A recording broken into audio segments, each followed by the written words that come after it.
एक बार सभी मिलके बोलेंगे जय श्री राम। जय श्री राम। इस समय पूरे भारत में भगवान राम को सब जानते हैं? सब जानते हैं? तो आप भगवान राम को जानते हैं तो उनके पूर्वज को क्यों नहीं जानते? तो मैं ये कोई नया काम करने नहीं जा रहा हूँ। भगवान राम के कुल और वंशज का नाम है, जहाँ से सगर और सागर उन्हीं के कुल में दशरथ हुई है। तो भगवान राम को स्थापित माननीय प्रधानमंत्री जी कर रहे हैं अयोध्या में, और उन्हीं के कार्य को आगे बढ़ाने के लिए हम भी तो देश में रहते हैं, तो साधु संत का भी तो कार्य है ना। वृक्ष कबो नहीं फल भजय, नदी न संचय नीर, और परमारथ के कारणे साधु धरा शरीर। तो हमारा पर्पस जो है, हमारा विषय जो है वो ये है कि हम चाहते हैं कि भगवान राम को अगर आप जानते हो, फॉर एग्जाम्पल बहुत सुंदर सा विचार है कि आप तभी जाने जाओगे जब आपके पिताजी का नाम आप जानते हो, आप अपने बाबा का नाम जानते हो, अपने माँ का नाम जानते हो, अपने नानी नाना का नाम जानते हो, तो आप अपने कुल का नाम जानते हो। ऐसे ही भगवान राम के कुल और वंशज हैं समुद्र, और वो लक्ष्मी के पिता हैं। और आप सब जानते हैं नारायण लक्ष्मी के साथ समुद्र में ही शीर्षैया में विश्राम कर रहे हैं। तो आज तक समुद्र को क्यों नहीं पूजा हमने? हम लक्ष्मी घर घर बसाते हैं, हम लक्ष्मी को घर घर लाना चाहते हैं, लेकिन उनके पिता का सम्मान नहीं करेंगे तो लक्ष्मी खुश होंगी। इसलिए अपने घरों में लक्ष्मी का आह्वान करने के लिए आपको समुद्र का पूजा करना चाहिए। इसलिए हमने संकल्प किया है कि भारत में हर जगह जहाँ जहाँ नदी, जहाँ पे समुद्र का बीच है, हर जगह समुद्र आरती करेंगे और समुद्र को पवित्र बनाएंगे, और समुद्र के किनारे हम विकास करेंगे। यही शुभकामना करने के लिए हमने समुद्र आरती संकल्प किया है। ये एक ही संदर्भ है। हम सब जानते हैं कि किसी भी चीज़ को जो पवित्र होती है, जो सम्मान में जो हमसे विशाल होती है, जो हमसे ज़्यादा पूर्ण होती है। अब आप एक विचार रखिए, आपको मैं पूछता हूँ, दुनिया की सारी नदियाँ अगर समुद्र नहीं हो तो कहाँ जाएंगी? दुनिया का सारा जल अगर समुद्र नहीं हो तो कहाँ जाएंगे? पूरे विश्व को 70% समुद्र है, देवता हैं, और 30% में पूरा विश्व है। 70% हमारे शरीर में पानी है और 30% में हमारा हाड़ मांस बना हुआ है। कहने का तात्पर्य क्या है कि अगर समुद्र देवता अपना बैलेंस खो दें तो क्या आप कहीं पे भी सुरक्षित रह पाओगे? आप मुंबई के कितने प्रकार के लोग रहते हैं, कोई ब्राह्मण कहता है, कोई क्षत्रिय कहता है, कोई वैश्य कहता है, कोई शूद्र कहता है, कोई मुस्लिम कहता है, कोई सिख कहता है, लेकिन सबके नदियों के जल, सबके बाथरूम के जल कहाँ जाके मिल रहे हैं? अगर समुद्र देवता बोले हम तुम्हारा नहीं लेते, तुम अपना अपने सेंटर खुद बनाओ, फिर क्या होगा तुम्हारा? इसलिए इतने सहनशील समुद्र देवता, जिन्होंने सारा जल, सारा प्रवृत्ति अपने ऊपर ले रखी है, ऐसे समुद्र देवता को भगवान राम ने रामेश्वरम में पूजा, उसके किनारे बैठ के रामेश्वरम बसाया। जब पुल बांधने जा रहे थे भगवान राम ने स्वयं पूजा। उनकी पूजा करना हमारा कर्तव्य है, और सनातन ये कहता है। इसीलिए हमने नियम बनाया है कि जब पूर्ण चांद होता है, पूर्णिमा की रात में समुद्र में अजीब लहरें होती हैं, इतनी दूर से भी कनेक्शन होता है। इसलिए हर पूर्णिमा को हम यहीं जहाँ पे आप हमारा इंटरव्यू कर रहे हैं, इसी जगह पे समुद्र आरती करेंगे। इस विषय को पूर्ण करने के लिए हमारे साथ आप देख ही रहे हैं, हमारे दाहिने अंग में सुधा ठाकरे जी बैठी हैं, परिवार हैं, उनके बगल में रीना जी बैठी हैं, रीना पासी जी, और उसके हमारे बाएं साइड सुभाष पासी जी बैठे हैं। अभी ये आपको जरूर दो दिख रहे हैं, लेकिन याद रखिए, जब परम आदरणीय अटल बिहारी वाजपेयी चले थे, और जब उन्होंने राम मंदिर या जब उन्होंने बीजेपी बनाई थी, तब उन्होंने नहीं सोचा था। वही ध्यान रखिए कि अटल बिहारी वाजपेयी जी ने कहा था कि हम चलेंगे, शुरू करेंगे, पंडित दीनदयाल उपाध्याय जी मिले। उसी के बाद ऐसे ही जीवन में हर कार्य को शुरू करते हैं। आज पूरे देश में राम को बताने की जरूरत नहीं है, हर गली में राम है, हर जगह राम है, और राम के कुल का पूजने का हमने संकल्प किया है। जिसका नियम आपने गंगा आरती देखी है, आपने गोदावरी आरती देखी है, आपने कावेरी आरती देखी है, उससे भी भव्यता से, उससे भी सुंदर हम समुद्र आरती करेंगे। यही हमारा संकल्प है।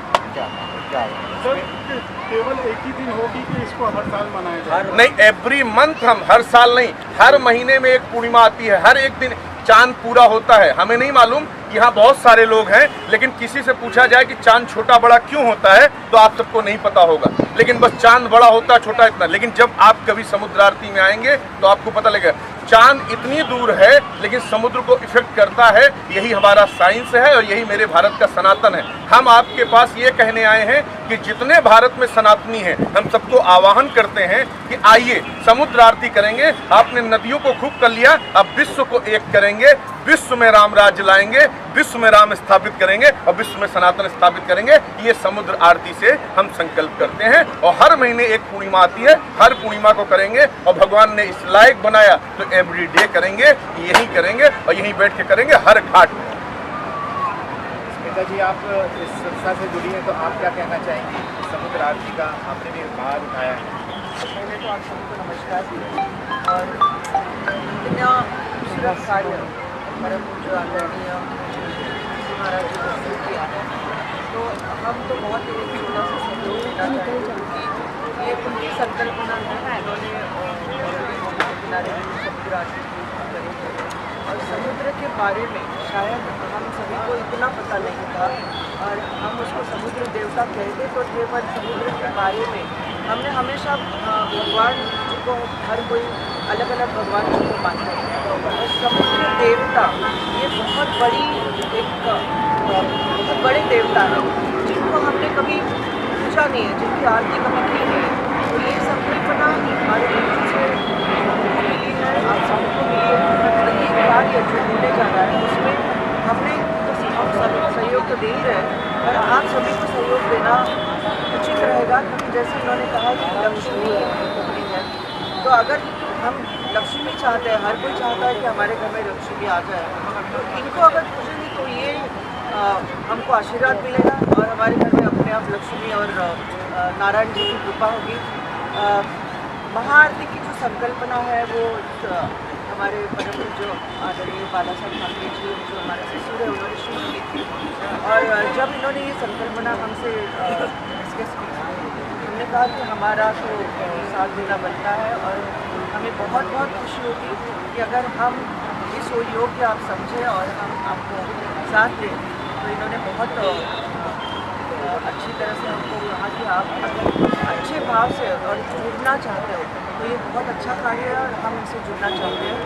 और ये कार्यक्रम ना ही सिर्फ इस पूर्णिमा में या यहाँ इस देश में होगा, हम चाहते हैं कि देश देश में जहाँ भी समुद्र है वहाँ हम ये आरती को लेके जाएंगे और इसका प्रयास ज़रूर गुरु जी करेंगे। और जो जिनकी पूरी मेहनत है सुभाष पासी जी और उनकी पत्नी मीना पासी जी, उनके साथ मिलकर हम हर लोगों तक उनको पहुँचाने की कोशिश करेंगे। रीना जी, आप क्या कहना चाहेंगे इस बारे में? सर माइक थोड़ा उधर सर, माइक। हम लोग ने समुद्र आरती का जो कार्यक्रम किया है तो मैं ये चाहती हूँ कि ये अच्छे से हो और सभी इसमें सहयोग करें और इस समुद्र आरती जो हम लोग एक जो उठाया है पैगाम काफ़ी देर तक, काफ़ी दूर तक दुनिया तक जाए, यहाँ नहीं पूरे वर्ल्ड में भी जो समुद्र है वहाँ पर हम इस आरती को करें। सुभाष जी, आप 18 सर माइक आपस में। उस पर बहुत सी चीज़ें भगवान राम के विषय में, उनके पूर्वज के विषय में, सागर के विषय में, समुद्र के विषय में, जैसे इन्होंने बताया, गुरुजी ने बताया जालंधर किसके पुत्र थे, बिंदा उनकी पत्नी थी, जो बिंदा आज तुलसी जी के नाम से पूजी जाती हैं, बिना तुलसी के कोई भोग नहीं लगता है, उनकी भी उत्पत्ति इसी समुद्र से हुई है और राम के वंशज हैं।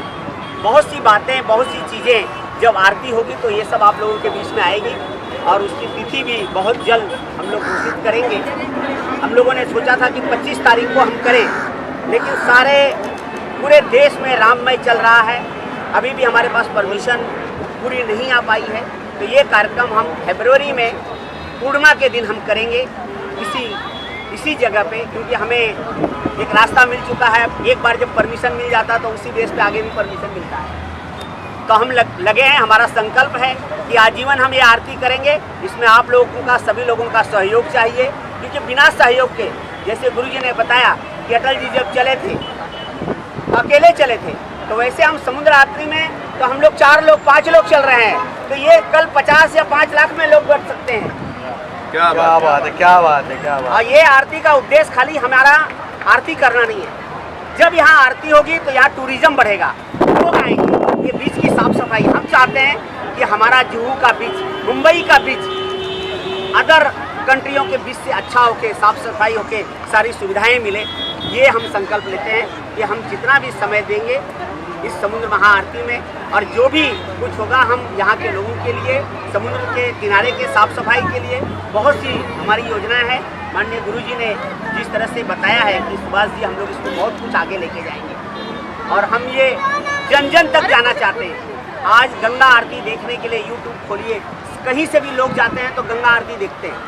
हम ये चाहते हैं कि लोग जब मुंबई आएँ तो उनको पता चले कि पूर्णिमा को महाआरती होने वाली है, तो उस दिन का लोग टिकट कटाएं। हम तो ये चाहेंगे कि जिस दिन आरती हो तो ये सारा सड़क जैसे छठ पूजा में जाम हो जाता है वैसे जाम हो जाए, लोग इसका आनंद लें।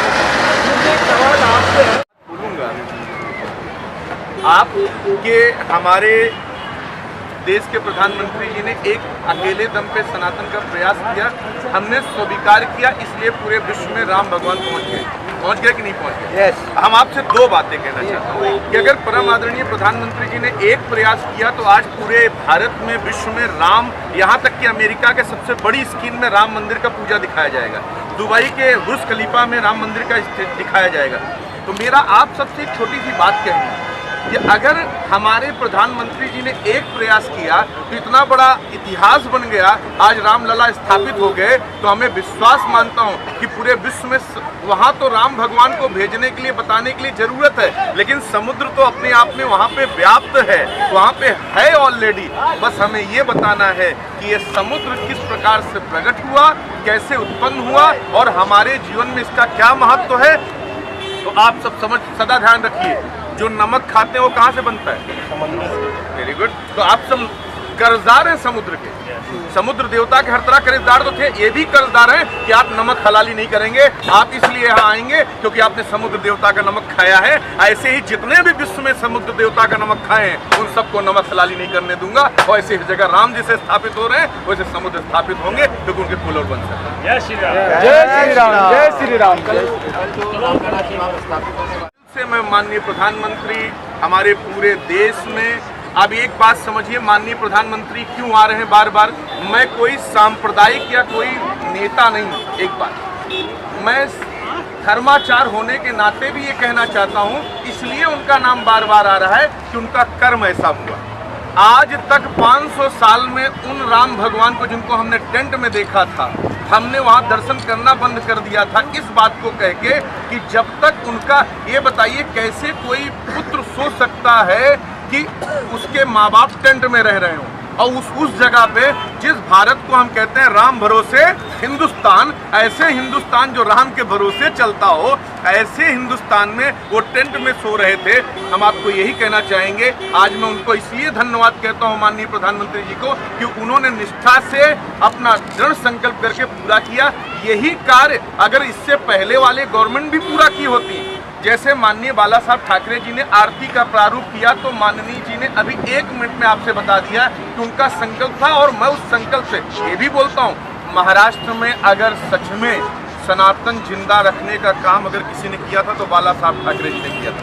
मैं उनका पक्ष आज भी रखता हूँ, लेकिन आज ये बात मेरी नहीं है कि वहाँ राजनीति, मैं कोई राजनीति मंच लेके नहीं आया हूँ। मैं आया हूँ श्रद्धा, विश्वास, समर्पण, सनातन का मंच लेके। सनातन में जिस जिसको यहाँ पे आना है, तो राम मंदिर जो बन रहा है वो सनातन बन रहा है। वहाँ पे किसी को निमंत्रण मिले ना मिले, किसी को बुलाया जाए ना बुलाया जाए, कोई आना चाहे उसका दरवाजा खुला है, क्योंकि राम सबके हैं, राम सबके होंगे, राम सबके रहेंगे, केवल प्रधानमंत्री जी के नहीं है। प्रधानमंत्री जी तो आज हैं, कल कोई दूसरा प्रधानमंत्री होगा, तब भी राम राम ही रहेंगे। राम भगवान को बदलने की क्षमता न किसी में है, ना होगी, ना वो कभी राजनीतिक थे और ना रहेंगे। राजनीति मुद्दा छोड़ के राम भगवान सदा हमारे हैं, हमारे थे, हमारे रहेंगे। और यही बात आपको कहता हूँ, आपके राम थे, आपके राम हैं, आपके राम रहेंगे। तो हम भी अयोध्या, यहाँ भी, अब अभी मैंने कहा ना, यहाँ से भी हम सब अयोध्या में ही हैं, क्योंकि जहाँ पे राम की बात होगी वहीं अयोध्या है और वहीं काशी है। तो रामचंद्र भगवान की, भारत माता की, भारत माता की, भारत माता की।